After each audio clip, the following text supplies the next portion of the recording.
Yeah. 1, 2, 3, 5 of you are there. We can start reading. We are on the chapter, The Divine Worker. Okay. And we have to read, what then is the solution? So this we have already read the para, but we will do it by looking at each line, okay, each sentence. So, shall I start? We are 2 minutes past 8 o'clock, so we can start. If everybody is ready and you have got the text, I'll start. Yes, Nagada, we are ready. Okay, so here goes. So, Sharma is discussing, before I start reading the para, he is discussing what is the divine worker. What is the divine work? Okay. You can do that work only when you are absolutely, your consciousness is absolutely calm and quiet, so that you can receive the divine commands. If your mind is full of disturbances and thoughts and your vital is moving all the time, then naturally they obstruct your emotions, which are moving up and down, will obstruct the messages coming through from the divine. And your mind also is busy with thoughts. How will it receive the higher? Okay? It's like a cup of dirty water. It cannot receive the clean water from above. It has to be emptied, okay, before the pure water can come into it. So that's it. So emptying the cup means making your vital absolutely without any likes and dislikes and preferences and enjoyments and non-enjoyments. Okay, you have completely removed. In other words, samatha. You must have absolute equality. It must be without any motion. Same thing with the mind. There should be no thoughts, because all thoughts are movements, and movements actually disturb the incoming light. So you must make your mind also silent. So if your mind is silent, you are in a condition where you are not working. That means to say your consciousness is absolutely clear, pure, static. That is the real non-doing. Okay. So karma, you are asked not to do karma, but what that means is actually in this Gita as well as in Jnana Yoga, your consciousness is not doing anything. But the body mind life, being subject to nature, is doing everything. It continues to do everything. But if your consciousness is clear, it receives divine commands and obeys the divine commands. So that is what is being discussed. Okay. Read the last sentence of the previous paragraph. For by action, by works, not by inaction, comes the knowledge and the release.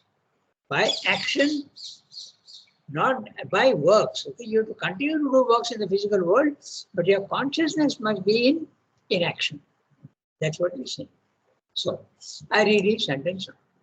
What then is the solution?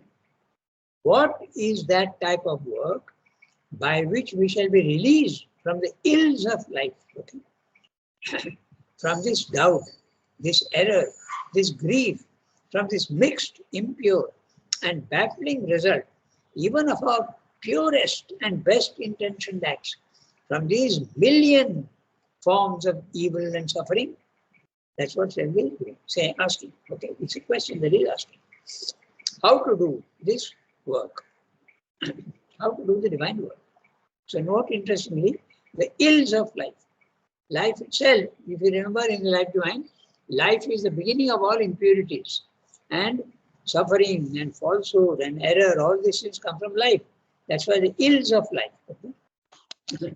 So, and also note very interestingly, the first sentence, what then is the solution? Question mark. And after that, what is a lowercase? Okay, it's not a capital. This is another sign of Srimlo's prose. Okay. The same question being asked in another way, so it's a continuation of the sentence, and that's why he puts in a lowercase. It's not really a new sentence, although it's a new sentence after the question mark. Okay, so that's one thing. Then all these things are clubbed when you're the life, the ills of life is described. There are always doubts, there are errors, there is grief from this mixed impure and baffling result, even of our purest and best intentioned acts. You may have a good will, but since you are in ignorance and impure, your acts will always be forms of evil and suffering. So how to do it? Next sentence.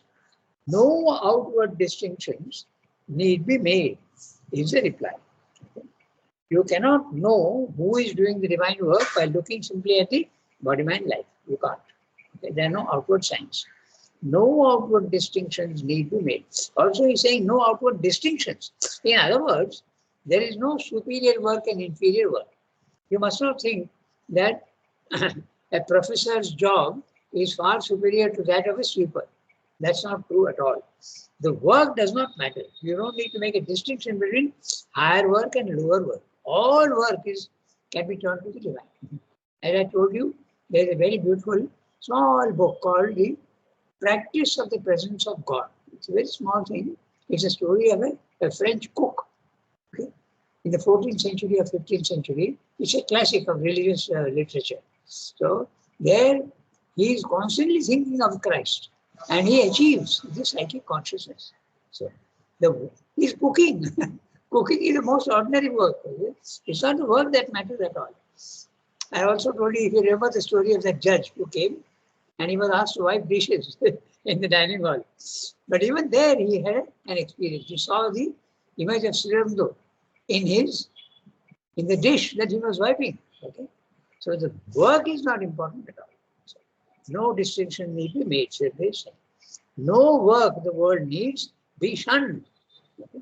And if you apply this, it can go to the extreme limit. Even a man who is ordered to hang a prisoner, okay, even that work need not be shunned. No work. And in fact, Arjuna is going to kill his own family members. That also work need not be shunned. So, no limit or hedge set round our human activities. All human activities are capable of being turned to the divine. That's what he said. On the contrary, all actions should be done, but from a soul in yoga with the divine. Yukta Krishna Karma Krit. So Yukta joined, okay, becoming one with Krishna. Everything, Krishna, wholly, completely, okay, entirely. Karma Krit. The karma has to be done. Karma Krit. So all works can be done by being joined to the divine in your consciousness. So akarma is not physical sitting quiet. Okay, that's what he's explaining now. Akarma, cessation from action, is not the way. So those who do meditation, they say no, physical work will give you attachment and desire. Partly true, but that's not absolutely true. So just if you do that, sit quietly in your chair and your mind is active, your vital is also active, your body may not be active, but that's not the way. That is not meant by akarma. Okay? So it's a consciousness that must be static. That's what it means. The man who has attained to the insight of the highest reason perceives that such inaction is itself a constant action, a state subject to the workings of nature and her qualities. Nature and her qualities, sattva, rajas, tamas. So, when a man is sitting quietly, who is not developed, and is sitting quietly in a chair or even sleeping or whatever, he is not acting physically, but his mind is acting and his vital is acting. Okay? So, that is not what is meant by the Gita. It is a consciousness which must not act, it must become static. Then it will receive the divine command, and in that case, the mind and vital and the body can continue to do the work. Okay? That's what it meant. Now, I read the next sentence. The mind that takes refuge in physical inactivity is still under the delusion that it and not nature is the doer of works. This is our condition. We all think that we are doing the work. Actually, it is nature which is doing the work. And our soul, our consciousness is identified with body, mind, life, and therefore it's in ignorance, and you think that you are doing the work. It's not so at all. Okay? Nature is doing, but you think that you are doing because it's like a flywheel in a machine. A flywheel is going round and round, and the fly is sitting on the wheel and thinking that I am going round and round. Not at all. Okay? It is the wheel that is going round and round, making you go round and round, and thinking and emoting and doing physical work. It's exactly like the same thing. The flywheel is nature, and the fly sitting on the wheel is us. And the fly is thinking, I am going round and round. It's not like that at all. Actually, this image also is shown in another way. It is true that the cinema screen is static. It is without any emotion. It is white, without any features. And the images, all the actions of the physical world is falling on the screen. And when the screen is imagine a screen which is conscious, okay? And that screen which is conscious is thinking that all the images are, I am creating the images. But that's a wrong thing. So you can choose between the two images, the fly wheel, the machine wheel going round and round, and the fly sitting on it. Or if you are capable of understanding the image of the cinema screen and the images falling on it, that also you can use. Okay? Because when the screen is devoid of images, it becomes actionless. It realizes that I am not doing anything at all. It is nature which is doing everything. My physical mind, my mind, my vital is being motivated and activized by the nature, universal nature. I am not doing anything. It's one of the big experiences of the spiritual life. So, the mind that takes refuge in physical activity is still under the delusion that it, the mind, and not nature is the doer of works. It has mistaken inertia for liberation. It does not see that even in what seems absolute inertia, greater than that of the stone or clod, nature is at work. Okay? Even the stone which is not moving, nature is doing something on it. Okay? It is being depleted. Its weight is reducing. It is being worn out. Worn out how? By rain, sunshine, wind. Okay? The movement of the water, rain, all these things are making it move. So even that which is static, actually there is movement in it, in the physical world. That's what it is pointed out. Nothing can remain static. Your consciousness can remain static, but not your body-mind life. Even if you want to sit quiet in a chair, you are still acting. Your mind is acting and your vital is acting. That's what he's saying. Okay, so it does not see that even in what seems absolute inertia, greater than that of the stone or clod. Clod, you know, no? Clod is a mud, which is like a stone, like a lump of clay. That's a clod. Nature is at work, keeps unimpaired her whole. Nature is keeping unimpaired. Nobody stops nature from working. In other words, the work of nature is movement, and movement is absolute in the physical world. Nothing can stop the movement in the physical world. It is eternal movement. The static condition is only above. Okay, so. On the contrary, in the full flood of action, the soul is free from its works, is not the doer, not bound by what is done. And he who lives in the freedom of the soul, not in the bondage of the modes of nature, alone has release from works. In other words, your soul, your consciousness or soul is the same thing, has to come out of the prison of body-mind life, stand above and watch the body-mind life. Then you are free. Then you can do divine works. The condition for doing divine works is only when your consciousness is liberated. Without liberation, you can't do divine works.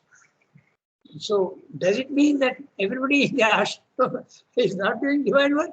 They are trying to do. Okay, they are all trying to do, but our work will be imperfect. Okay? They are trying to do, but it's not, because the divine is giving you do this, do that, do that. But we are distorting the divine command by our own ignorance, by our own limitations of the vital, and our own emotions which are often wrong. So we distort the work. Okay? But still the divine goes on doing everything through everybody. To whatever extent is possible, he does it. There are some people who are pure, then his action in the physical world through those people will be much purer and much nearer to what the divine wants than those who are not pure.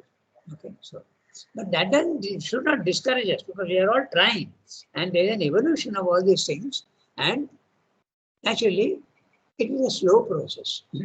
So, everybody is doing, trying to do, sometimes unconsciously also. Okay, those who are not doing also are only doing divine works because the divine is working through nature. Okay, so you have to see it in the largest possible way. Remember the last sentence of chapter 1 in synthesis. All life is yoga, if you remember. Okay, so that's what you have to see it in the widest way. Okay. On the contrary, in the full flood of action, the soul is free from all its works, is not the doer, not bound by what is done. And he who lives in the freedom of the soul, not in the bondage of the modes of nature, you can think of it as a sattva, rajas, tamas, or you can also think of it as a body-mind life, alone has release from works. This is what the Gita clearly means when it says that he who in action can see inaction and can see action still continuing in cessation of works is a man of true reason and discernment among men. Okay. Chapter 4, verse 18. Okay. See that.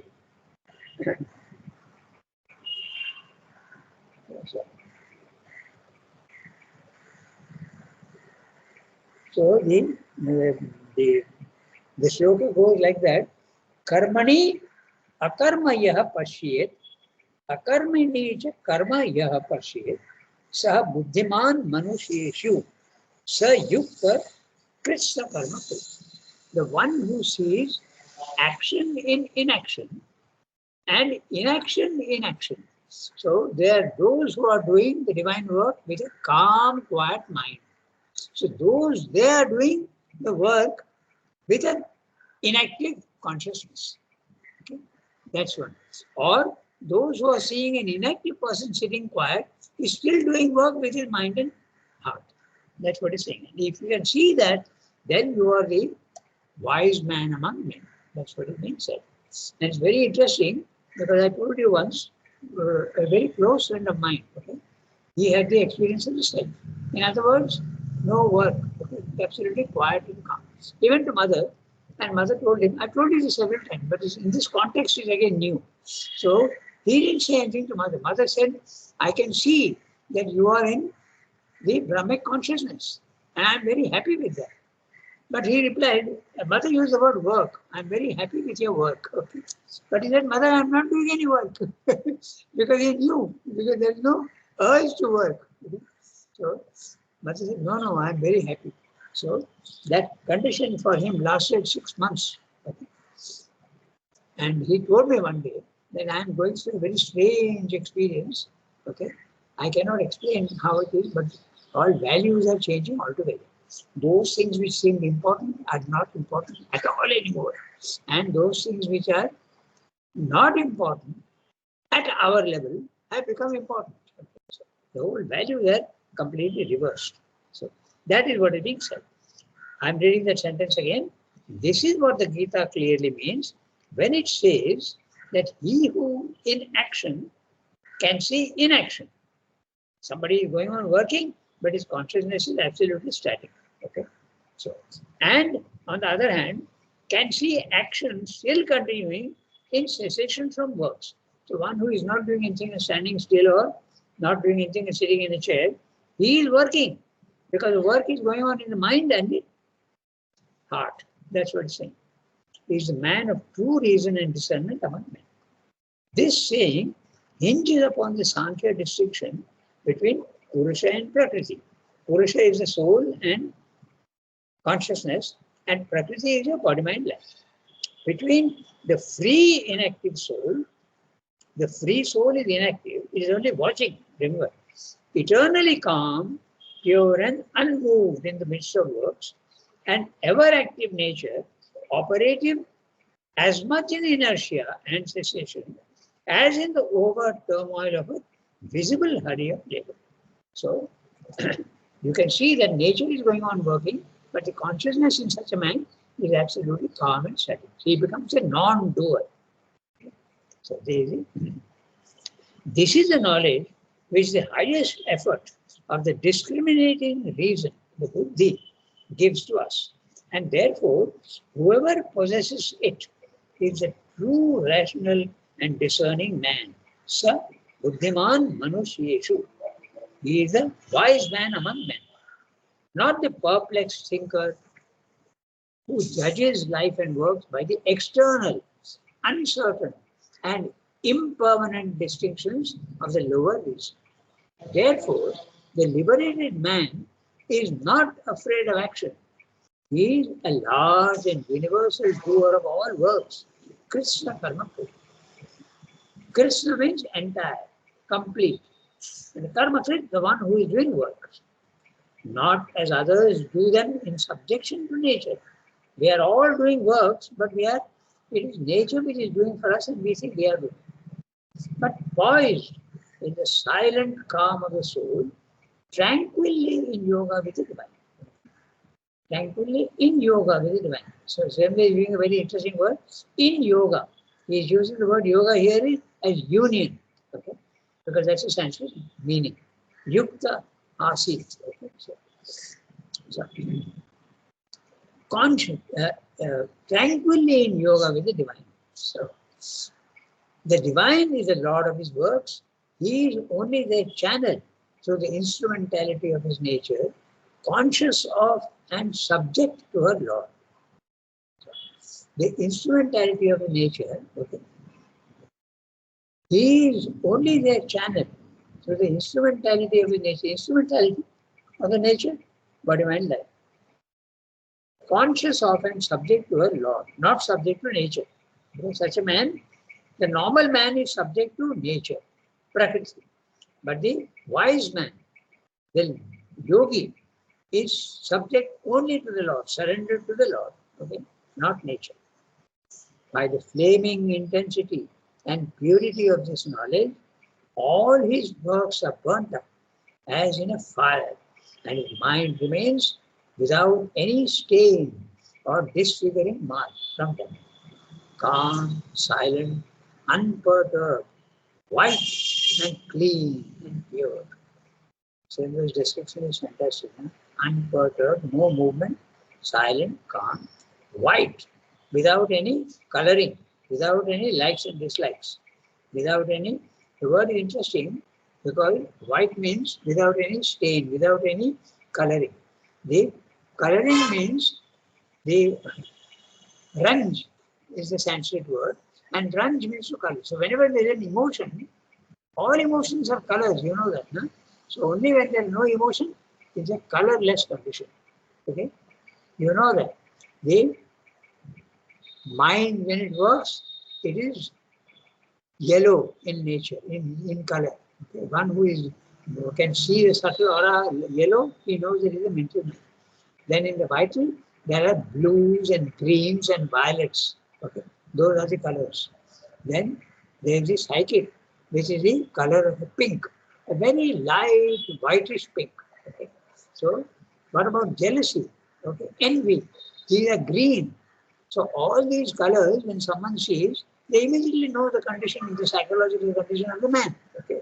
So these are the colors. That's why white and clean and pure, no colors at all.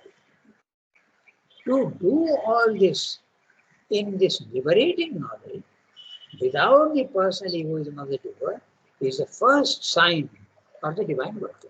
So you can become a divine worker only when your consciousness is absolutely static, pure, unattached to the body, mind, life, completely gone out. It has escaped from the physical prison of your body, mind, life. Now we can read the next one. Okay, so first is you must become absolutely no egoism at all. You must become free from this. Now the second condition is freedom from desire. Desire must go away. Then you can be a divine worker. So We can read the next one. Who will read? Someone, Archana if she has got the text, because she has to go away. Okay, Archana does not seem to be there. Kiran, yeah, you can read, Kiran, read. It's a very small part. The second sign. The second sign is freedom from desire. For where there is not the personal egoism of the doer, desire becomes impossible. It is starved out, sinks for what want of a support, dies of inanition. Outwardly, the liberated man seems to undertake works of all kinds like other men, on a larger scale, perhaps with a more powerful will and driving force. For the might of the divine will works in his active nature, but from all his inceptions and undertakings, the inferior concept and neither will of desire is entirely banished. Sarva Samarambha Kama Sankara संकल्प pavarjita sarva samarambha kama sankalpa varjitaha. He has abandoned all attachment to the fruits of his works, and where one does not work for the fruit but solely as an impersonal instrument of the master of works, desire can find no place. Not even the desire to serve successfully for the fruit is the Lord's and determined by him, and not by the personal will and effort, or to serve with credit and to the master's satisfaction. For the real doer is the Lord himself, and all glory belongs to a form of his Shakti, mission in the nature and not to the limited human personality. The human mind and soul of the liberated man does nothing, na kinchit karoti, even though through his nature he engages in action. It is the nature, the executive Shakti, it is a conscious goddess governed by the divine inhabitant who does the work. Yeah. Okay, so very small paragraph. So first condition is you must become the non-doer. Your ego must disappear. Second condition for to be a divine worker is a sign of freedom from desire. You must become absolutely desireless. Nishkama karma. Right? Nishkama karma. No desire for action. The second sign is freedom from desire. For where there is not the personal egoism of the doer, desire becomes impossible. So desire and ego are so very closely linked together. If there is no desire, then ego disappears. And if there is no ego, desire also disappears.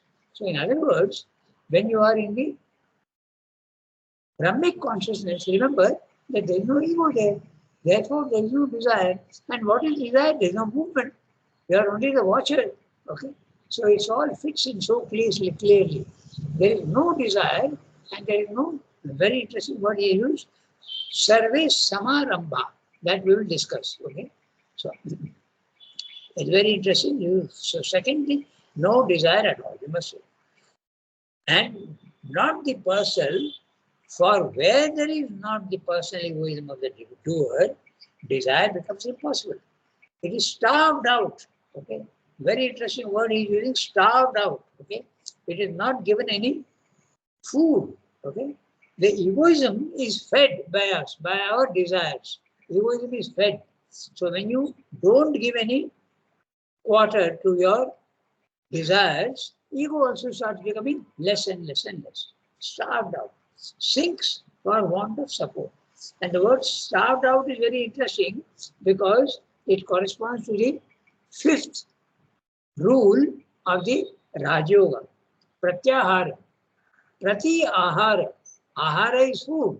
Just as our body needs food, our vital also needs food. And what is the food for the vital? The sense perceptions. Okay? Your senses, your hearing, your nose, and your tongue, all these are the smells coming, the tastes coming to you, the touches coming from outside. All this is food for the vital. Okay? And if food is not given to the vital, you will see that is a pretty difficult time. Okay, put yourself in a dark room without lights and without fan or anything, and you lock yourself up for 24 hours. You will see how difficult it is. Some people will even flip; their minds will become disoriented. Okay, there is a training that is given to astronauts because they have, when they are in space, all these smells and sights and all that become so much less. So they are given this training to restrain the senses and not be identified with the senses. So that is the pratyahara. That's why I said they use the word starved out. Okay? So, sinks for want of support. Dies of inanition. Inanition is lack of vigor and lack of enthusiasm. Exhaustion. That's what inanition means. Okay? So, not inaction, huh? It's a lack of vigor in an action. The vigor becomes less and less, you are interested less and less in any desires, and finally it disappears. Okay? And this is a very interesting thing, what Sindhu is saying, because even in yoga, okay, he says that when you don't show interest in anything, slowly, slowly that movement dies out. Outwardly, the liberated man, who is a liberated man? The man whose consciousness is not identified with body, mind, life. He is a liberated man. So, outwardly, the liberated man seems to undertake works of all kinds, like other men, on a larger scale perhaps. Like, for instance, those who are rebuilding a nation, okay, much larger, or take Swam's own case. That's why he's mentioning this, okay. Much larger scale. He's not doing, Swam is not working for any personal aim, but he's working for the liberation of the country. Okay. So that's a larger force that he's talking about. Okay. Or you are doing for Samaj, you are doing for society and not for yourself. It need not be spiritual, always. No? It can be for community, it can be for humanity, it can be for the nation, it can be for anything, much larger. Okay. With a more powerful will and driving force. For the might of the divine will works in its active nature. The active nature is your body, mind, life. From all his inceptions and undertakings, the inferior concept and nether will of desire is entirely banished. This is a very interesting sentence. We'll have a look at it. Inception. Inception is the starting of point of anything. Okay? The starting point of anything. So it's very interesting. When you have a desire, you have to satisfy the desire. It always starts with a thought in the mind. Okay? That's the inception. Such a simple thing as I like to keep on repeating. I need a new soap for my bathroom. I have to go to the market and get it. It's a thought in your mind first. It may not be a desire even. But desires are definitely thoughts in the mind, they start. Okay? That's the inception. So cut the thought in the mind. That's the whole idea. Okay. Survey Samarambha. Okay. Now note the word very interesting. Samarambha. The beginning of any action is a thought in the mind. Okay. So that has to be cut. And what are those thoughts? Kama Sankalpa Varjita. Varjita, given up. Kama Sankalpa, the will towards a desire. Kama Sankalpa Varjita, give up.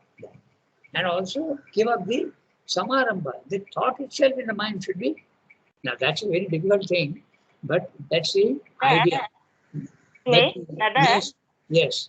Tell me. Ask one question. When the ego will be abolished, and the first condition that a personal egoism of the doer will not be there anymore, then how again the desire will be there? I don't understand. Who will desire and for what? There is no desire. Where is the desire? If the ego goes away, there is no desire. What is your question? You are saying who will desire? No. Who will act, you mean to say? Exactly. Who will act? It's the command of the Lord is the action. Nature is executing, your body, mind, life will execute, and the command is coming through your consciousness, and it is receiving purely the consciousness, and the body, mind, life is carrying out that without any desire. So that's it. Thank you. Yeah. Your ego is the one that thinks that it is doing, but now it is replaced by the divine consciousness. Okay, so that's what it is. Sarve samarambha kama sankalpa varjita. He has abandoned all attachment to the fruits of his works. All that we do, we expect a result. Okay? But you must do the work without expecting a result. Do it just because it is necessary. Don't do it for yourself. When you do it for yourself, then there is a desire, there is a will for success. That also must go away. That's what he's saying. The attachment to the fruits of the works. Okay, so, and where one does not work, okay,